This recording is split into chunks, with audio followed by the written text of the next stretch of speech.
오늘은 부활절 넷째 주일이며 5월 첫째 주일 어린이 주일이고 신학교를 위해서 기도하는 신학교 주일이기도 합니다. 살아계신 하나님께 신령과 진리로 예배드리겠습니다. 먼저 우리의 신앙은 사도신경으로 고백하겠습니다.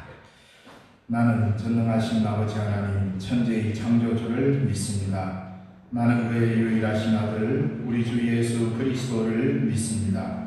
그는 성령으로 잉태되어 동정녀 마리아에게서 나시고 본디오 빌라도의 괴 고난을 받아 십자가에 못 박혀 죽으시고 장사된 지 사흘 만에 죽은 자 가운데서 다시 살아나셨으며 하늘에 오르시어 전능하신 아버지 하나님 우편에 앉아 계시다가 거기로부터 살아있는 자와 죽은 자를 심판하러 오십니다. 나는 성령을 믿으며 거룩한 공교회와 성도의 교제와 죄를 용서받는 것과 몸의 부활과 영생을 믿습니다. 아멘. 찬송가 484장.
영원한 주님 내 승리의 주 하늘의 기쁨을 주옵소서 어떠한 고난이 닥쳐와도 만유의 주여 소망 되소서. 아멘.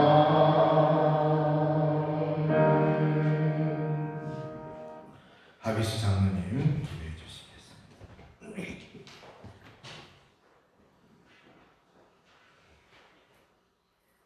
지금도 영광 중에 계시며 저희에게 계절의 영원이라 부르는 5월달을 해주신 아버지 앞에 감사합니다. 새해가 시작된 건 엊그제 같은데 코로나19와 싸우다 보니 벌써 4개월이 지났습니다.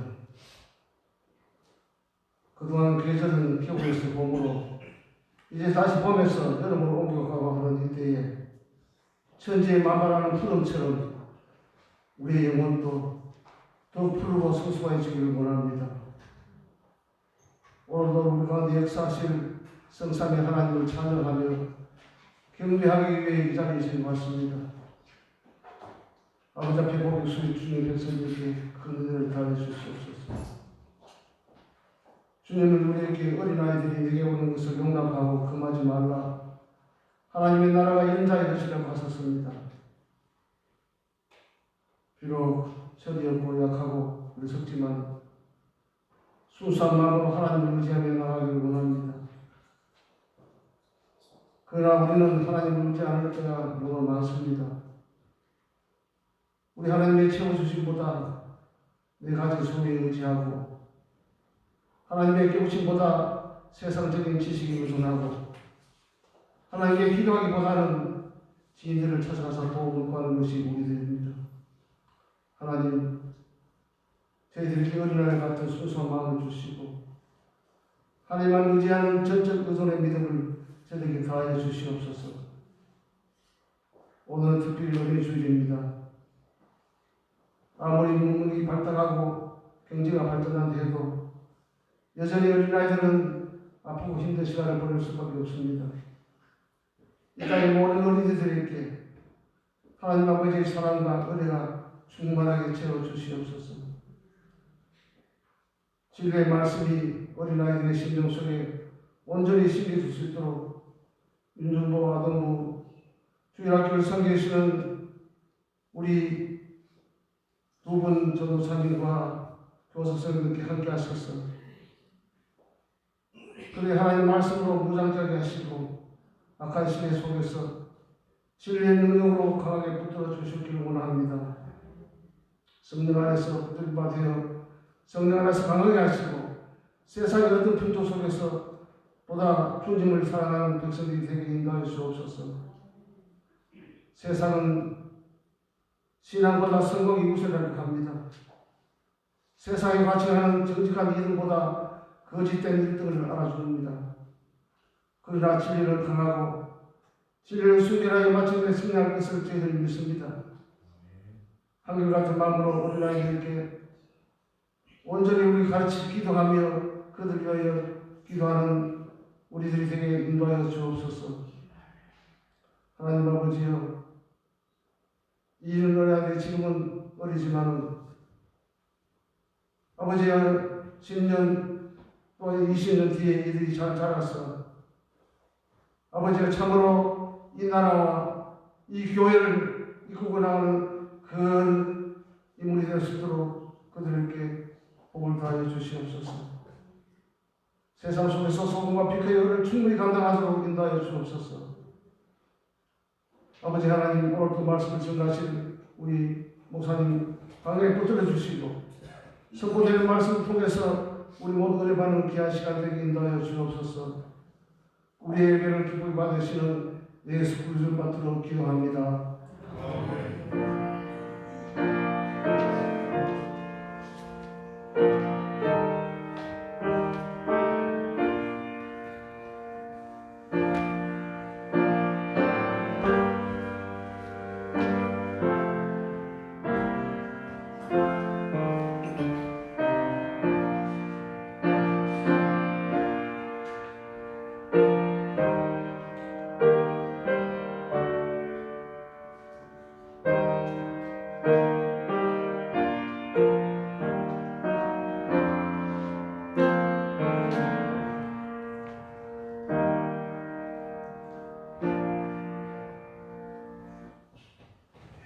이 시간 우리에게 주시는 하나님의 말씀은 신약성경 에베소서 4장 1절에서 6절의 말씀입니다.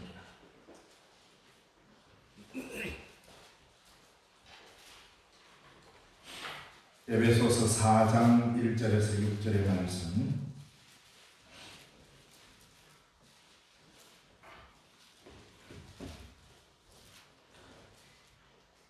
신약성경 313쪽에 있습니다. 봉독해드리겠습니다. 그러므로 주 안에서 갇힌 내가 너희를 권하노니 너희가 부르심을 받은 일에 합당하게 행하여 모든 겸손과 온유로 하고 오래 참음으로 사랑 가운데서 서로 용납하고 평안의 매는 줄로 성령이 하나 되게 하신 것을 힘써 지키라. 몸이 하나요 성령도 한 분이시니 이와 같이 너희가 부르심의 한 소망 안에서 부르심을 받았느니라. 주도 한 분이시요 믿음도 하나요 세례도 하나요 하나님도 한 분이시니 곧 만유의 아버지시라. 만유 위에 계시고 만유를 통일하시고 만유 가운데 계시도다. 아멘.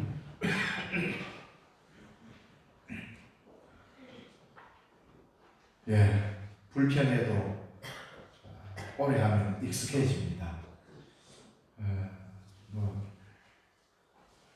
적은 수가 와도 지금 지정된 자리에 다 앉으니까 교회 전체를 다 앉아 있는 것 같아서 꽉 찬 것 같습니다. 이런 불편함이 이제 오늘까지 그리고 다음 주부터는 이제 생활 속에 거리두기로 해서 마스크만 착용하면 좀 자유롭게 앉을 수 있도록 그렇게 좀 완화해서 우리가 예배를 드릴 것 같습니다. 이번 참 우리 한국 교회가 어쨌든 이 일로 인해서 참 많은 것을 배우게 되고 또 이런 큰 전염병이 왔을 때 어떻게 우리가 대처해야 하는지를 지금 배우고 있습니다. 다른 말로 하면 더 큰 것이 오기 전에 잘 연습하고 있다라고 생각하면 될 겁니다. 그래서 제가 학교 다닐 때 운동할 때 저희 코치님이 늘 해주신 말이 있습니다. 연습은 완전함을 만들어낸다. 늘 그 이야기 있습니다. 연습 안 하면 실전에서 항상 얻어터진다. 이렇게 하면서 연습은 완전함을 만든다. 앞으로 우리가 살아가는 때에 코로나19나 이런 것보다도 더 심각한 질병들이 오지 말라는 법이 없습니다. 그렇게 왔을 때 우리가 어떻게 대처를 해야 하는지 국가적으로도 배웠고 교회적으로도 배웠고 개인적으로도 배울 수 있는 좋은 기회였죠. 그래서 그런 연습을 잘 했다 생각하고 우리 교회가 성숙되게 여기에 잘 대처해서 어쨌든 교회를 통한 대규모 감염 사태가 그래도 일어나지 않는 것이 얼마나 큰 다행입니까? 예배를 드렸지만 이렇게 예배 드리는 걸 통해서 어떻게 한두 명 정도 간헐적으로 또 이렇게 감염되긴 했지만 그나마 천만 다행으로 여기까지 왔습니다. 자, 지금 우리들이 드리는 이 예배 시간이 얼마나 귀한 예배 시간인지 예배를 드릴 수 없는 환경이 되어서야 알게 되었습니다. 그런데 오히려 공동체로 예배드리지 않았던 가정예배 시간이 편하고 좋았다면 우리는 자신을 돌아봐야 합니다. 이제는 교회 가는 것보다 집에서 예배드리는 게 좋네. 우리 목사님 매주 설교문 만들어서 집으로 좀 배달해 줬으면 좋겠다. 교회 안 와도 좋겠고 혹시 이런 마음이 은연중이라도 내 마음속에 들어왔다면 회개해야 됩니다. 그게 큰 문제인가 생각될지 몰라도 그것은 딱 하나의 문제입니다. 하나님이 우리를 성령으로 하나 되게 불러주신 교회 공동체에 대한 생각이 2차적인 생각이 되었기 때문에 내 하나 편하게 예배드릴 수 있으면 괜찮다라는 이런 안일한 우리의 신앙적 구조가 그런 생각을 만들어버리는 겁니다. 어떻게든 교회는 하나로 부름받은 공동체라는 것을 늘 머리에 염두에 두고 우리는 살아가야 하는 것이죠. 그래서 이 공동체가 하나 되어 간다는 것, 다 지역이 다르고 환경이 다르고 살아온 배경과 모든 성격이 다 다르지만 우리가 하나라는 이유는 그리스도 안에 있고 한 성령의 부름을 받았기 때문입니다. 그래서 그 하나됨을 허물어뜨려버리는 가장 큰 적이 뭐냐면 내 개인적 편리함,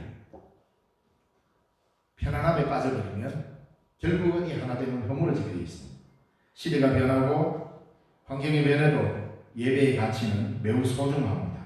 구약에서부터 신약을 거쳐 오늘에 이르기까지 이 예배는 항상 최상의 가치를 갖고 있었습니다.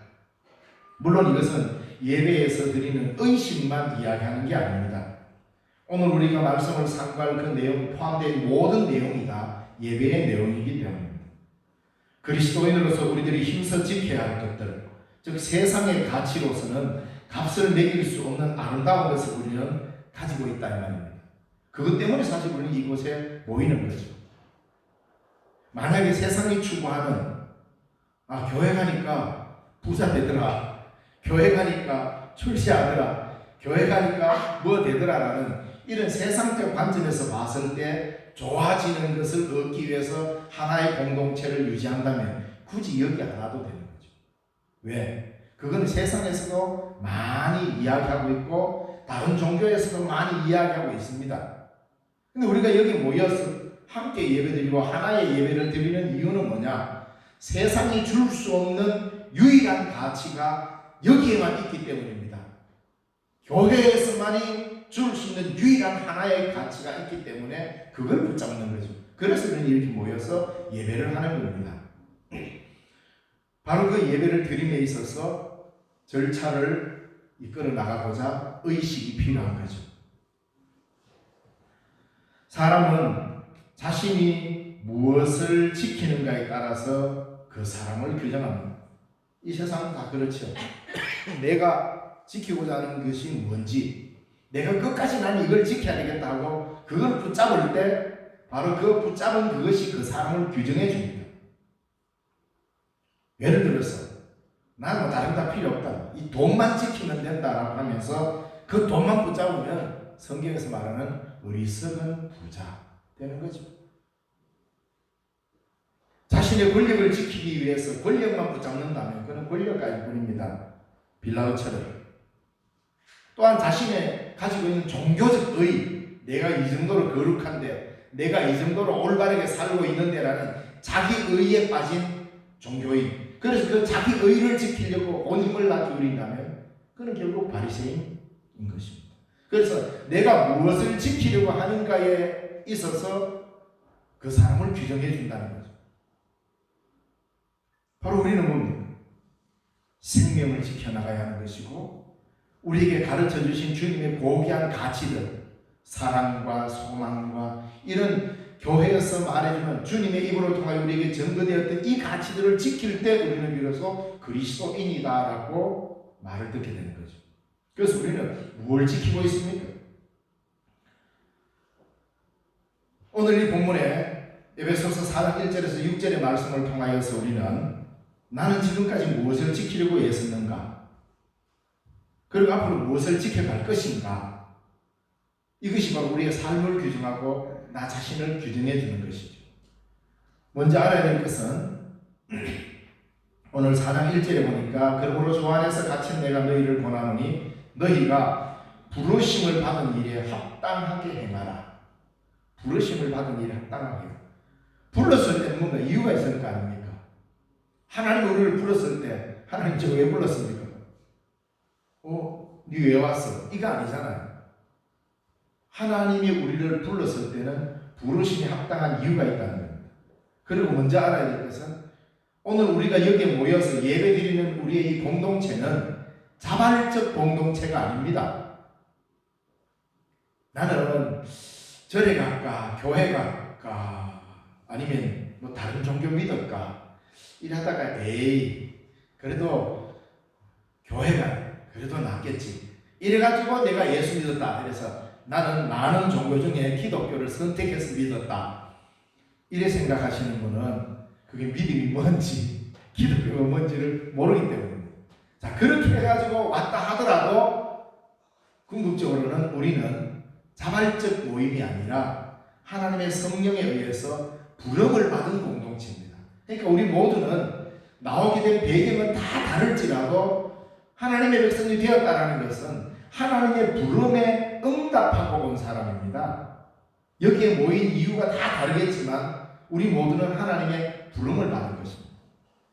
내가 자발적으로 나올 만큼 여유있게 나온 사람도 있는가 하면 정말 교회 오기 싫은데 흔히 말하는 코가 끼가 나오는 것처럼 억지로 나와도 이 자리에 함께 앉아있다는 것은 우리 모두는 한 성령의 은혜 아래 부름을 받은 자라는 것입니다. 바로 이걸 기억해야 됩니다. 그래서 교회는 자발적 공동체가 아니라 하나님의 부름을 받은 공동체라는 것을 기억해야 됩니다. 그래서 사도 바울은 이 성경을 기록하는 곳곳의 교회들을 향하여 편지할 때마다 강조하는 이야기가 뭐냐면 하나님의 부르신 합당한 공동체가 되라는 것을 계속 강조하고 있는 겁니다. 사도 바울이 감옥에, 에베소서는 감옥에 갇혔을 때에 기록했던 성경입니다.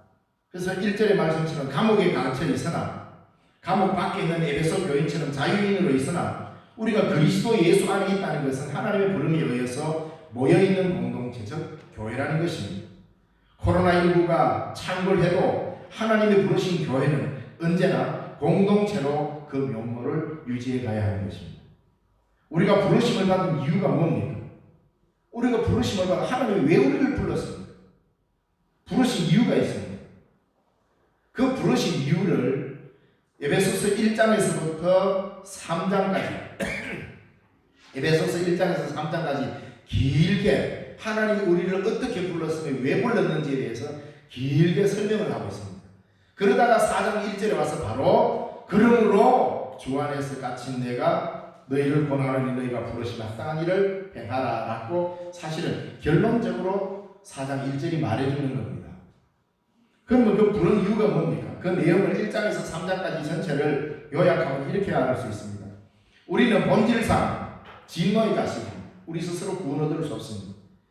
죄와 허물로 죽었던 우리를 그의 풍성하신 긍휼을 따라 우리를 살리셨고 그리스도 예수 안에서 선한 일을 하게 하시려고 창세전에 예정하셔서 우리를 불렀다는 겁니다.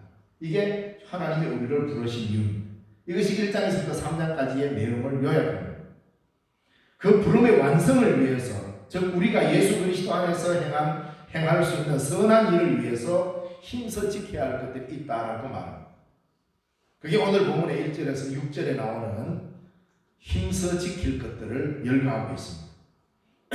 그게 뭐냐면 먼저 우리가 뭐 힘써 지키라고 하니까 대단하고 뭐 어려운 뭐 수학 계산을 하고 물리적 계산을 해서 어렵게 답을 도출해야 되는 게 아니라 사람과 사람 사이에, 사람과 하나님 사이에 해야 될 가장 기본적인 것들을 우리에게 이야기하면 이거 지켜라. 그 첫 번째가 뭐냐 하면 겸손과 온유로 사람을 깍듯이 대하라. 우리 개역 성경에는 모든 겸손과 온유로 하고 이래 돼 있잖아요. 그러니까 그냥 아주 내용이 밋밋해 보이는데 그 헬라어에서 바로 이게 번역되어 있는 세 번역본이 많습니다. 우리 한글에도. 우리가 보는 이거는 한글 개역 개정 제4판이고요. 지금 우리가 예배 때 보는 거. 옛날에 개역이 있었고, 그다음에 개역 개정이 있었고, 새번역, 현대어 성경, 현대인을 위한 성경, 공동번역, 뭐 이런 많은 한글 번역본이 있습니다.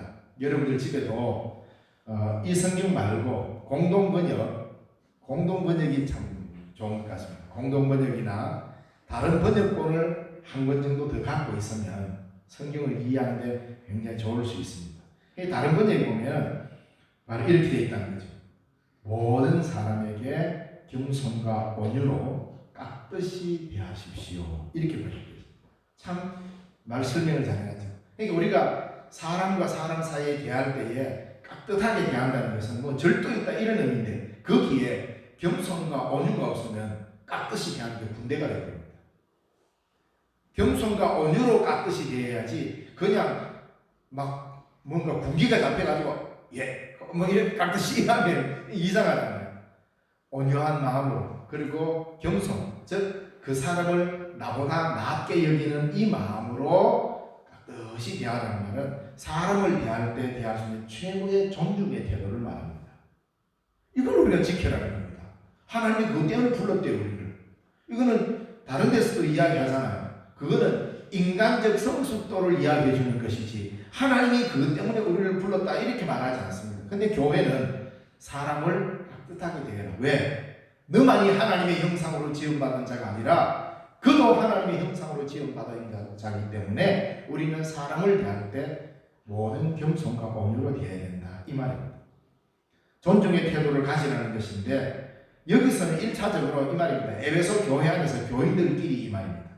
첫째로는 교인들끼리 서로 굉장히 존중하고 겸손으로 깍다시 대하라. 왜? 그리스도께서 그리스도 예수 안에서 하나님의 성령으로 우리 모두를 서로를 불렀다는 거예요. 그래서 그 사람이 교회에 나오게 된 가장 근원적 이유는 뭡니까? 하나님이 불러서 여기 앉혀놓은 거예요. 나만 하나님이 불러서 온 게 아니라 그 사람도 하나님이 불러서 온 겁니다. 나도 하나님이 불러서 왔고, 이래서 모두가 하나님이 다 불러서 이곳에 모아놨기 때문에 하나님의 부름을 받고 온 사람들이에요, 전부 다. 그럴 때 우리는 겸손과 온유로 그 사람을 대하지 않으면 안 된다는 겁니다. 이런 의미로. 그래서 이 공동체가 굉장히 아름다워지게 되어 있습니다. 자, 그런데 그것까지는 더 넘어서서 앞에 모든이라는 걸 붙여서 교회를 넘어서 모든 사람들에게 우리는 이 가치를 지켜야 합니다. 세상에서는 권력과 권세로 다른 사람들을 부리고 군림하는 것은 자랑합니다. 그러잖아요. 내가 누군데. 그리고 자신의 높음을 자랑하면서 자기 아래 많은 사람들을 두기를 원하고 자기 밑에 사람들을 다스리기를 원하는 이런 군림하는 권력지향적인 것이 세상적인 것입니다. 만약에 그런 권력이 없다면 적어도 사람은 이렇게 합니다. 내가 그 국회의원 잘하는데, 내가 그 장관 잘 아는데, 하다못해 내가 그 위원장 잘 아는데, 이러면서 뭔가 높은 사람에게 줄을 대면서 자신도 그게 연관되어 있다는 것을 이야기하면서 자신의 입지를 붙이려고 합니다. 그러면 결코 겸손해질 수 없고 온유해질 수 없습니다. 그런 기준으로 우리는 사람을 대해서 안 된다는 거죠. 그러나 우리는 바로 그런 자랑이 아니라 모든 사람을 대하여서 기준을 갖고 대해라. 뭐냐? 겸손과 온유로 깍듯이 대하는 것. 이것이 그리스도인의 표지가 되어야 되는 것입니다. 지위가 높건 낮건 어린아이건 어른이건 할 것 없이 모두 겸손과 온유로 깍듯이 대하라. 이거 지킬 수 있느냐? 내가 너희를 부른 것은 이것 때문에 교회 공동체를 불렀다. 놀랍지 않습니까? 누구나 할 수 있다고 생각하는데 이게 기본이라는 겁니다. 그 다음에 둘째로 인내와 사랑으로 서로 용납하라고 합니다. 빌립보서 2장 3절에 보면 하나님은 우리에게 오직 겸손한 마음으로 각각 자기보다 남을 낮게 여기라고 했습니다. 타인의 가치를 존중하는 겁니다. 그런데 이것이 쉽지 않습니다. 한두 번 하다 보면 열받습니다.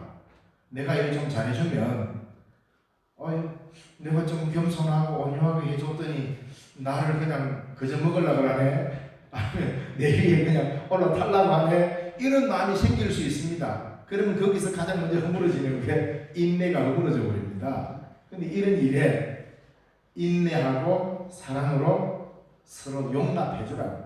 그런 자세로 내게 달라들더라도 어떻게 하라고요? 네가 예수 사랑만 알아봐라. 내 마음 알기다. 이러면서 용납해 주라는 겁니다. 도대체 우리가 사람답게 살아란 말인가? 그럼 죽은 듯이 그냥 이 사람 말인가? 이런 생각이 드는데, 이 세상을 바꿀 수 있는 가장 강력한 힘이 용납입니다. 온유와 겸손과 인내와 사랑, 이것을 가지고 사람을 용납할 수 있을 때 우리는 이게 별거 아니고 힘없는 사람이라 하는 아주 연약한 사람들이 하는 행동 이렇게 볼지 몰라도 우리는 예수 그리스도의 십자가를 통하여서 이 세상이 무엇으로 바뀌는지, 이 세상의 구원이 무엇으로 오는지를 다 배운 사람 아닙니까? 빌라도의 권력과 헤롯의 창각한 칼이 세상을 구원할 수 없다는 것을 골고다에서 증명하지 않았습니까? 맥없이 죽어가는 예수 그리스도의 십자가, 남의 피를 흘리면서 정복을 해야 세상을 이긴다라고 하는 세상적 가치 기준을 벗어나서 저들을 위하여 물과 피를 다 흘리신 그리스도의 사랑이 세상을 바꾸고 구원한다라는 것을, 그 가치를, 이걸 믿고 있는 사람이 그리스도인이잖아요. 전혀 다른 시각으로 우리 세상을 보는 겁니다. 바로 그렇기 때문에 겸손과 온유로, 더 나아가서 인내와 사랑으로 서로 용납함으로서만 승리하는 것이 기독교의 가치관입니다. 이게 힘들기 때문에 인내가 필요한 것입니다. 인내와 사랑으로 우리를 용납하신 분은 누굽니까? 바로 주님이 우리를 그렇게 꼭 참고 사랑하셔서 용서해 주셨습니다. 만약에 이 인내를 빼버리면, 사랑을 빼버리면 우리는 인간적 가치를 주님 앞에서 어떤 것도 획득할 수가 없습니다. 주님이 먼저 우리를 용납하시고 사랑하시는 것을 인내하시면서 사랑해 주셨기 때문에, 그리고 용납해 주셨기 때문에 오늘 우리 모두가 이게 하나의 공동체로 여기에 부름받아서 예배드릴 수가 있게 된 것입니다. 그러니까 우리도 동일하게 주님이 우리에게 베풀어 주신 그 가치를 지키고 하나의 공동체로 힘써 지켜나가려면 우리도 동일하게 그 길을 걸어야 하는 것이죠. 그래서 주님의 인내와 사랑 때문에 오늘 우리들의 교회가 여기 있고 내가 여기 있는 것입니다. 우리가 주님을 따른다는 것은 바로 이러한 주님의 일을 따라하는 것입니다. 우리는 주님처럼 세상을 구원할 만한 능력은 없습니다. 그러나 주님이 세상을 구원하신 그 놀라운 사랑과 용납하심을 배워서 우리가 속해 있는 하나된 공동체를 지켜갈 수는 있다는 겁니다. 바로 그렇게 할 때에 이 세상에 구원의 역사가 이루어지기 시작하는 것이지요. 우리 보고 이 세상을 다 구원하라고 말씀하지 않으시고 내 이웃을 사랑하라고 하십니다. 바로 그 자리에서부터 세상은 구원을 경험하게 되는 것입니다. 용납하지 않는 그리스도인은 내가 예수 그리스도 안에서 용납되었다라고 하는 자유를 모르기 때문에 다른 사람을 용납하기가 어렵습니다. 예수 사랑 때문에 내가 용서가 되었다라는 것이 크고 가슴 벅찬 일이 되면 우리 모든 이 공동체 안에서 서로 용납하고 받아들일 수 있게 되는 거죠. 근데 이것을 한번 하고 말라 이게 아니라 인내와 사랑으로 하라 이렇게 말하고 있습니다. 자, 그 다음 세 번째로 성령이 하나 되게 하신 것을 힘써 지키십시오. 평안에 매는 줄로 성령이 하나 되게 하신 것을 힘써 지키라. 우리가 그리스도 예수 안에서 하나된 하나의 공동체가 된 것은 지역적으로 신령에 살기 때문만은 아닙니다. 하나님의 성령 안에서 먼저 하나가 되었기 때문에 하나님의 부름을 받은 것이죠. 평안에 매는 줄로 하나가 되게 했다는 것은 우리가 이렇게 한 공동체 안에서 함께 모이고 서로가 형제임을 확인하는 이것이 가장 편안하고 화목한 하나님의 나라의 모습이기 때문입니다. 왜 평안에 매는 줄로? 이게 언뜻 생각하면 말이 안 되거든요. 꼭 묶어버린다는 거거든요. 꼭 묶으면 편안해집니까? 아닙니다. 이 역설적인 표현인데 우리를 한 성령 안에서 불러다가 성령의 줄로 꽉 묶어놔버렸다는 겁니다. 그래서 참 인간이 진정한 평안을 누리는 자리가 어디냐? 성령에 묶여있을 때 이런 의미입니다. 성령에 묶여있지 않고 다른 곳에 세상적 하나님을 떠난 세상적 가치 기준에 묶이면 그게 어떻게 보면 굉장히 편리한 것과 편한 것 같지만 일시적이죠. 나를 마취시키는 겁니다. 지나면은 결국은 그곳에서는 두려움과 외로움이 계속 나를 응습할 것입니다.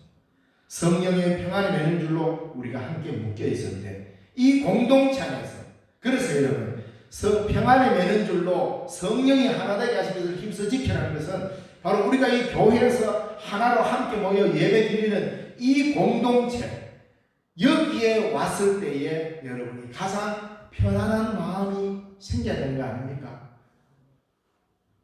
그렇게 되지 않으면 성령에 의해서 묶여진 공동체가 아닙니다. 주일이 되면 또 주일이니 교회가 있네. 누구도 보기 싫고 목사님 설교도 듣기 싫고 이제 이래 되고 가면 이러면 왜 그렇습니까? 뭔가 자기를 묶어 있는 게 성령이 아니라는 겁니다. 다른 데 묶여 있기 때문입니다. 자신의 편리함에 묶여 있든지 아니면 이날 와서 예배 한번 드리고 나가는 게 그렇게 시간이 아까우면 다른 데 묶여 있기 때문입니다.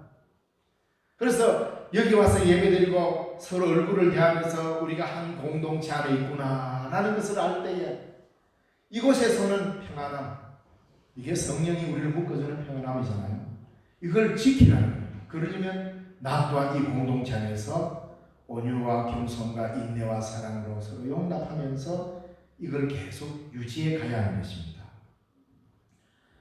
그래서 이곳에서 서로가 형제임을 확인하는 이것이 가장 편안한 하나님의 나라의 모습이라는 것이죠. 그러므로 우리는 교회의 하나됨과 평안을 힘써 지켜야 합니다. 이것은 그냥 되는 게 아니라 힘써 지켜야 합니다. 저절로 되는 것이 아닙니다. 그래서 여러분, 연합하기가 얼마나 어려운지 모릅니다. 왜 교회끼리 연합을 해야 됩니까? 사람들은 이렇게 생각합니다. 우리 교회 그냥 내 혼자 예수 잘 믿고 우리 교회 열심히 북적북적 하면서 열심히 신앙생활하고 우리 교회 그냥 주의하면 뜨겁게 신앙생활하면 되지. 뭔 이웃교회나 영천시 기독교연합회니 서부연합회니 노회니 시찬회니 아주 그런 걸 우습게 여기는 사람들이 있어요. 다른 교회와 연합하는 것을 아주 이상하게 생각하는 사람들이 많아요. 그거는 신앙이 잘못된 겁니다. 성령이 하나 되게 하시는 것을 묶어줄 때 우리 교회만 묶었습니까? 아닙니다. 예수 그리스도 안에서 그리스도를 주로 고백하는 모든 교회는 하나님의 성령 안에 묶여 있습니다. 그렇기 때문에 우리 모두가 형제 자매임을 이렇게 묶여 있다는 것을 우리는 연합함으로써 그걸 읽어가야 하는 거예요. 그러면 뭔가 이익되는 교회가 하나도 없어요. 연합해보면 안 돼요. 다 손해됩니다. 다 무언가 손해를 봐야 돼요. 왜? 연합이라는 가치, 그리스도 예수 안에서 함께 묶여 있다는 이 가치가 우리가 보는 손해보다도 더 크기 때문에, 더 위대하기 때문에, 그게 더 나은 거기 때문에 손해가 오더라도 헌금을 더 많이 내든지 장소를 더 제공해 주든지 육체적 고난이 오든지 손해가 되더라도 지켜야 될 게 뭡니까? 평안의 면줄로 성령이 하나 되게 하신 것을 지키라 했기 때문에 지키는 거잖아요. 재정적인 손해가 오더라도 지켜야 될 게 이릅니다. 근데 이거 안 합니다. 왜? 당장 손해보니까. 그래서 결국 교회도 이익이냐 손해냐 이 차원으로 길을 가기 시작하면 결국 아무리 잘 가는 것 같아도 그 길은 십자가의 길이 아닙니다. 예수님이 모든 걸 다 내었고 예수님만큼 손해본 길이 어디 있습니까? 자신의 생명까지 다 내버리고 십자가 길을 갔는데 거기에 뭔 이익이 있습니까? 아무것도 없습니다. 그래서 성령의 평안의 줄로 맨 이 하나 된 것은 1차적으로 나 자신과 우리 가정과 우리 교회이기도 하지만 더 넓게는 교회와 교회가 서로 연합하고 이웃의 교회를 살필 줄도 알고. 근데 때로는 너무 살필다고 하다 보면 간혹 가다보면 뭔 그래 남교회 신경을 많이 쓰나 이럴까봐 조심되기는 합니다만, 그러나 어쨌든 우리에게 마련되어 있는 연합의 길들이 있다면 이 연합을 위해서, 왜? 예수 그리스도 안에서 저들과 우리가 한 형제요. 비록 교단이 다르다 하더라도 저들과 우리가 하나라는 것이 이게 얼마나 큰 가치입니까? 이걸 가치를 알고 지켜가야 성령을 따라 살아가는 사람입니다. 그러므로 우리는 교회의 하나님과 평안을 힘써 지켜야 하고, 이게 저절로 안 되니까 서로 인내하고 용납해야 하는 것이죠. 하나님의 나라는 막 이렇게 연합함으로써 확장되어 가는 것입니다. 자, 그 다음에 네 번째로 우리가 하나밖에 없는 것들을 꼭 지켜내야 됩니다.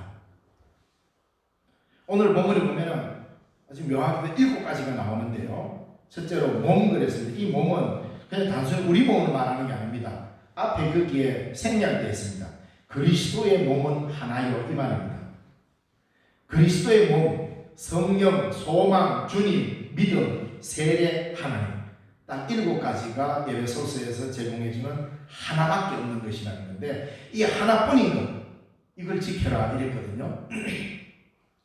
하나밖에 없다는 것은 내가 돈을 다 쓰고 10원밖에 없네 이런 의미로 숫자적으로 적다는 게 아니라 유일하다는 것입니다. 하나밖에 없다는 것이 오히려 수만 수천 개 있는 것보다도 더 크다는 의미입니다. 우리는 숫자적으로 계산하면 1개와 10개, 당연히 10개가 많지요. 그런데 10개가 있다면 이거는 가치가 없는 것이지만 하나밖에 없다는 것은 이 세상의 그 어떤 것으로도 이 가치를 매길 수 없다는 말입니다. 그래서 이것은 다른 것으로 비교될 만한 것은 단 하나뿐인, 비교될 수 없는 단 하나뿐인 것이라는 의미고, 잃어버리고 나면 다른 것으로 대체가 안 되는 겁니다. 하나밖에 없는 것은 잃어버리고 나면 대체할 대체 품목이 없다는 말입니다. 그런 의미입니다. 여기서 하나라는 말은. 그러니 반드시 지켜야 돼요. 여기 7가지 목록이 나와 있지만 사실 이거 우리가 지켜낼 수 있을까? 우리가 지킬 수 있는 것은 아닙니다. 오히려 이 하나뿐인 일곱이 가만보면 우리를 지키고 있습니다. 기독교의 가장 큰 신비가 이 일곱 가지 안에 다 들어있습니다. 우리 교회 공동체에서만 말할 수 있는 것이지만 동시에 우리 공동체가 또한 여기에 속해 있기도 합니다. 그래서 일곱 가지 우리가 간편을 간단하게 살펴보면 우리 교회는 즉 몸이 하나예요. 즉 그리스도의 몸이 하나라고 그랬습니다. 우리 교회는 그리스도의 몸된 교회이면서 동시에 그 그리스도의 몸을 먹는 교회입니다. 이 교회는 그리스도의 몸이면서 동시에 우리는 그리스도의 몸을 먹는 것에 참여하죠. 성찬이 이루어지는 자리가 교회이기 때문입니다. 이것이 얼마나 큰 신비인지 모릅니다. 우리 모두는 그리스도의 몸이면서 동시에 그리스도의 몸을 먹을 수 있는 공동체. 이건 다른 게 대체가 안 됩니다. 교회를 대신해서 뭐 많은 곳이 생겨난다. 무슨 공동체, 무슨 기도원 생겨났지만 교회를 대신할 수 있는 곳은 그 어디에도 없습니다. 왜? 그리스도의 몸이기 때문에. 둘째로 교회는 성령에 의해 부름받았지만 또한 성령을 모시고 삽니다. 성령도 한 분이십니다. 제1성령, 제2성령, 제3성령, 성령 이래 아주 이상한 이단들이 나와가지고 성령도 등급이 있는 것처럼 해서 다신교주의에 빠지는 데 아닙니다. 그리스도의 몸이 하나이듯 성령도 한 분이십니다. 바로 그 한 분 성령님이 우리 모두를 불러서 하나 되게 하신 것이죠. 그리고 교회는 모두가 동일한 하나의 소망을 갖고 살아가야 합니다. 바로 그게 뭡니까? 하나님의 나라를 소망하라는 겁니다. 궁극적으로 우리가 최종적 목적, 우리 모든 성령에 의해 부름받은 그리스도인은 모두가 딱 하나로 고정되어 있는 그 소망을 붙잡으라면 어디입니까? 구원이잖아요. 구원이 뭡니까? 하나님의 나라의 소망을 가지라는 거예요. 그래서 한 소망 안에 부르심을 받은 겁니다. 교회의 주님은 오직 한 분뿐입니다. 그래서 주도 하나라고 했어요. 그래서 교회는 두 주인을 섬길 수가 없습니다. 주인이 하나입니다. 그래서 우리가 주여 할 때 그 주인이 한 분뿐이어야 합니다. 이어도 내 주인이고 이어도 주인이고 두 주인이면 우리는 올바른 종이 아니기 때문에. 그래서 교회의 주도 한 분뿐입니다. 주 예수 그리스도.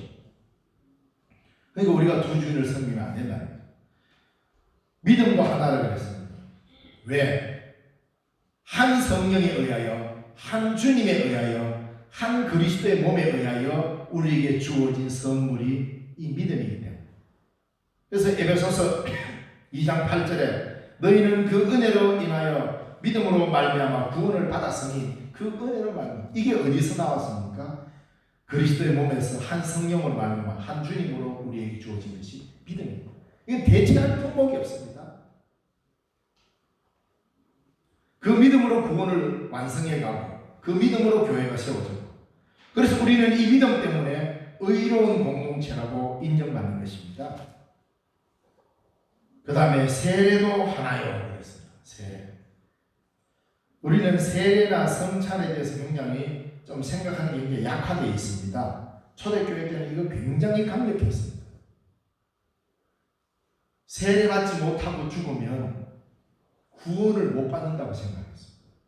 물론 이제 점차 뒤로 오면서 이 본문을 새롭게 해석해서 우리가 중요한 것은 성령 세례지 물 세례가 아니다 이러면서 예수 그리스도를 구주로 고백하는 이 성령에 의해서 고백하는 이 세례가 더 중요하다는 것을 알고 그것의 표시로 물 세례를 줬는데, 초기에는요 이 물 세례가 곧 성령 세례와 동일시라는 굉장히 거리가 있었습니다. 그러니까 갑자기 예수를 믿고 세례를 받아야 되는데 세례 받기 전에 박해 현장에 나가서 예수를 구주로 인정하다가 세례를 받지 않았지만 죽어버렸어요. 그럼 왜 됩니까? 이러다 보니까 죽은 자를 위한 세례까지 있게 된 겁니다. 그렇잖아요. 분명히 예수 이름 지키려다가 순교를 해버렸는데 세례를 안 줄 수 없잖아요. 그런 과정이 있었다는 것입니다. 그만큼 세례가 소중했습니다. 오늘 우리도 교회에서 행하는 세례를 세례를 굉장히 의미 있게 해야 합니다. 왜냐하면 이 세례는 한 번뿐입니다. 재세례가 용납되지 않습니다. 그래서 종교개혁 당시에 칼빈하고 싸웠던 재세례파가 왜 재세례파가 용납되지 않았냐? 그거 뭐 세례 한 번 더 받게 할 수 있는 것이지 뭐 이래 이야기 나온 겁니다. 왜? 나는 처음에는 별 모르고 그냥 얘가 세례 받았네. 이제 내가 가만히 생각해 보니까 이제 진짜 내가 예수를 제대로 믿는 것 같다. 그래서 나는 세례를 다시 받아야 되겠다. 그래서 세례를 다시 받아. 아니면 유아세례를 받은 거. 근데 나 뭣도 모르고 그냥 세례 받았는데 가만히 생각해 그 꽝으로 치고 나 지금 다시 받아야 되겠다. 이제 확실하게 내 신앙 고백하면서. 일리 있는 말 같죠? 그럴 수도 있겠구나. 근데 여러분, 이게 왜 안 되느냐 하면 세례가 하나이기 때문입니다. 세례는 평생 한 번 받습니다. 우리가 여기서 받다가 가톨릭 가면 가톨릭에서는 다시 줍니다. 근데 우리는 천주교에서 영세 받았다가 일로 오면 그 세례도 인정해 줍니다. 왜? 성부와 성자와 성령의 이름으로 했기 때문에. 비록 신부가 좋다 하더라도.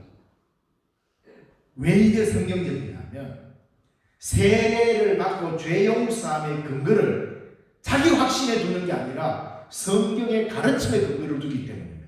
이래서 재세례가 안 되는 겁니다. 왜? 내 기분상으로 지난번에 내가 좀 그래도 믿음이 좀 없을 때인 것 같은데 이 세례 받으면 잘할 것 같다.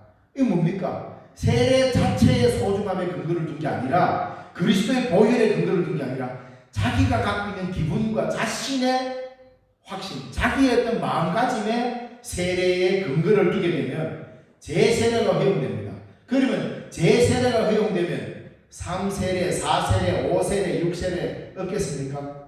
이왕 2번 받았는데 안 그렇겠습니까? 작년보다 올해가 내가 좀 더 나으니까 올해 한 번 더 받아야 되겠다.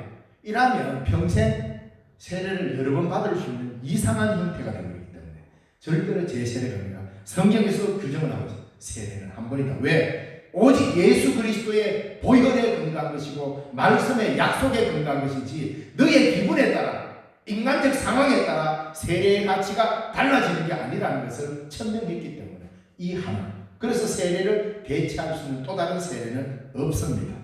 기억하십시오. 그래서 유아세례도 굉장히 귀중한 겁니다. 자, 그러면서 오늘 마지막으로 하나님도 한 분이시다. 이건 당연한 거죠. 하나님도 한 분이시다. 하나님은 만물 위에 계시고 만물을 꿰뚫어 계시고 만물 안에 계십니다. 즉 하나님보다 높은 것은 없고 하나님 그 어디에도 안 계신 곳이 없고 하나님을 막을 수 있는 것 또한 그 어디에도 없다 이런 말. 그러면서 동시에 모든 것 안에 깃들어 계신 분이기도 하다. 이 하나님에 대한 설명을 이렇게 합니다. 모든 것을 넘어서 계시는 분이면서 어떤 것으로도 막을 수 없는 분이면서 동시에 모든 것에 깃들을 수 있는 하나님이시다. 이 하나님입니다. 그러니 세상 함부로 살지 말라 이 말입니다. 내 마음대로 내 살고 싶은 대로 막 살지 말고 하나님의 뜻을 찾고 성령이 나를 불러주신 이유를 따라 살아가. 이 하나 된 것을 힘써 지키라 합니다. 세상의 모든 만물의 주인은 오직 한 분뿐이라는 것입니다. 아울러 교회의 주인은 오직 하나님뿐이십니다. 우리가 힘써 지켜 이겨야 할 것은 가야바의 걱정도 아니고 빌레도의 걱정도 아니고 헤롯의 걱정이 아니라 바로 골고다의 길을 지켜야 하는 것입니다. 바로 거기에 생명이 있고 교회가 있기 때문인 것입니다. 기도하겠습니다. 살아계신 하나님 아버지 은혜를 감사드립니다. 이날도 저희들을 불러주시고 주의 은혜 가운데 예배드리게 하시니 감사합니다. 우리에게 주신 하나 되게 하신 것을 힘써 지키는 하나님의 백성의 삶을 살아가도록 도와주시고 이 땅의 어린이들을 기억하시사 하나님 저들에게 평강을 허락하여 주옵소서. 예수님 이름으로 기도드리옵나이다. 아멘. 찬송가 303장 찬양드리겠습니다.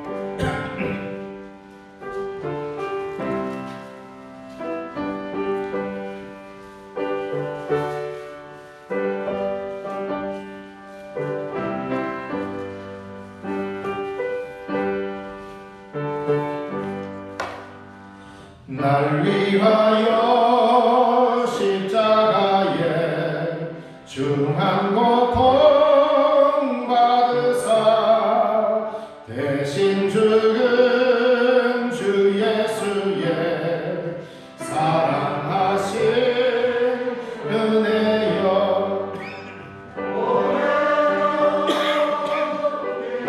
흘려 영영 죽을 죄에서 구속함을 받은 우리 어찌 찬양할까 예수 안에 있는 우리 한량없이 즐겁고 주 성령의 위로함이 마음속에 차도다 천국 음악 소리 같은 은혜로운 그 말씀 끊임없이 듣는 우리 어찌 찬양할까 이 세상의 모든 분파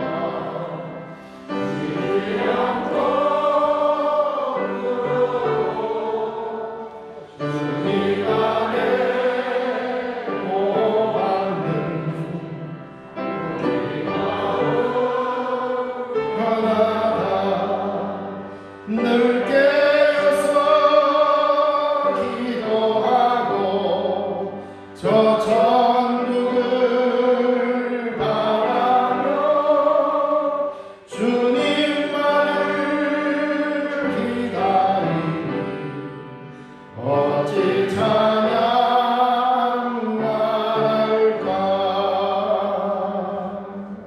기도하겠습니다. 하나님 아버지 은혜 감사드립니다. 이 시간도 주님을 사모하는 마음을 가지고 예배하러 찾아온 주의 백성들의 걸음을 축복하시고 오늘도 주님 앞에 귀한 예물로 드립니다. 하나님 흠량하여 주시옵소서. 11조로 구별하여 드립니다. 여러 가지 감사의 제물로 주님 앞에 올려오니 주님 받으시고 흠량하시사 저들의 삶 속에 복 내리시고 은택을 덧입혀 주옵소서. 주 이름으로 드립니다. 여러 가지 제목으로 주님 앞에 드리는 모든 예물 위에 복의 복을 더하여 주시옵고 주의 몸된 교회가 물질의 빗자루 없도록 오늘 채우시고 인도하여 주옵소서. 예수님 이름으로 기도드리옵나이다. 아멘.